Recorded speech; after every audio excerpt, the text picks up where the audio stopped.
Pronti? 1, 2, 3. Buono il segnale. Direi un po' in anticipo il secondo nastro rispetto al primo. È Vassallo che ha preso la testa. Poi vediamo all'esterno avanzare il numero 3 di Verace Chi, che va a chiedere strada. Numero Vediamo le 4 scelte di Zurro Nicola ZL Bortolotti, subito vicino ai primi. Vediamo, c'è il galoppo di Zurro ZL. È passato Verace Chi, ma ora arriva Victor Leo con Sandro Miraglia. Vediamo che Verace Chi però vuole rimanere davanti. In terza posizione è Regensburg, mentre all'esterno vediamo avanzare Volpelli. Quindi Verace Chi in vantaggio su Victor Leo, che rimane di fuori scoperto. Lungo la corda sono Vassallo e Regensburg. Intanto 600 metri che vanno via in 45,2. Poi sempre Volpelli, intanto vicino ai primi è il numero 12 di Striker, che ora Antonio Di Nardo lancia in terza ruota.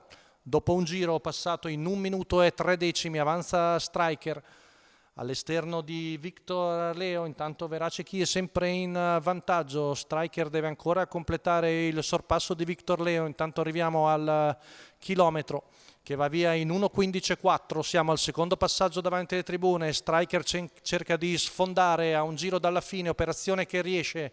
Quindi Antonio Di Nardo e Striker sono in vantaggio. Si muovono ora numero 2 gli altri Vassallo penalizzati, Klimber e Vortice Leo, che stanno scavalcando Volpelli. Intanto Striker è sempre in vantaggio su Verace Chi e Vortice Leo, che si è accodato terzo.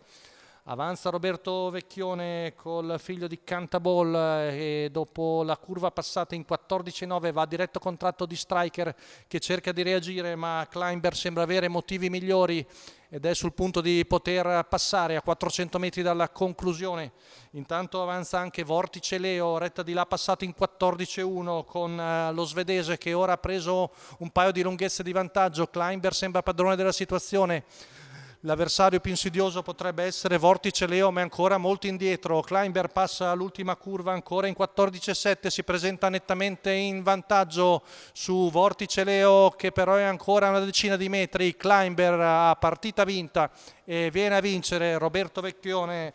Holger Ehlert per i colori di Etienne Grima, al secondo posto Vortice Leo davanti a Verace Chi, Striker, e al quinto l'11 di Amore Stecca. Quindi vittoria per Klimber e Roberto Vecchione all'ultima di Bologna. Ed è tutto per la giornata di oggi, l'appuntamento è per domenica prossima.